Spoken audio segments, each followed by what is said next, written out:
The Big 12 chock full of big-time stars on big-time teams. Arguably the best conference in basketball right now, the Big 12 holds 7 spots in the top 25. Hi everybody, I'm Rebecca Harlow. Welcome to Campus Insiders. It's time to break down the Big 12 with a man who knows plenty about winning. Digger Phelps joining us now. Digger, let's start with Texas. They lost to Oklahoma and Oklahoma State last week. Are they slipping? The issue with Texas is their point guard situation. Isaiah Taylor, who's a great point guard, maybe one of the best in the country, breaks his left wrist. He was out for almost 2 months. He comes back, and since he's been back in 3 games, he's 9 for 35 trying to get his game going. That is why Texas is struggling offensively and why they shot 34% at Oklahoma State over the weekend.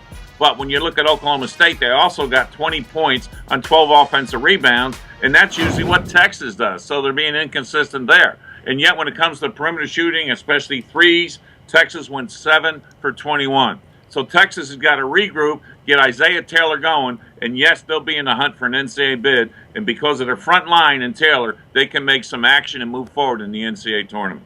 Will Kansas defend their regular season title, or do you think there's still some work to be done there for the Jayhawks?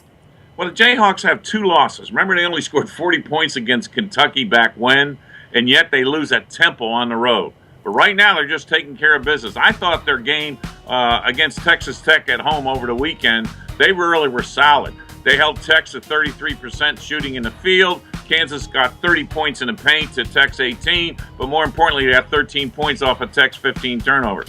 Barry Ellis is the catalyst of that team to make sure that offensively and defensively they're going. So we'll see what happens as the Jayhawks move forward, trying to still be Big 12 champs.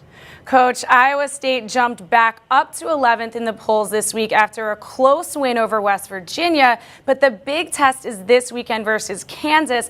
In your mind, how good is Iowa State? Well, when I look at Iowa State, I think they really are just a solid basketball team. That was a surprise winning at West Virginia. West Virginia, to me, was a solid team under Bobby Huggins coming home ready to play. But West Virginia only shot 32% against Iowa State, and at the same time, they go 7 for 29 shooting threes. Yet offensively for Iowa State, you take Nader and Niang, they combine for 35 points as Iowa State shoots 50% on the road. That's solid basketball. And I think, yes, they're the team right now, to me, that's the hottest team that could get a chance to win the Big 12 title. All right, Digger, thanks for joining us. It's always great to have you with us, and make sure to keep it right here on Campus Insiders. We've got plenty more with Mr. Phelps. We're talking Kentucky and ACC hoops only on Campus Insiders.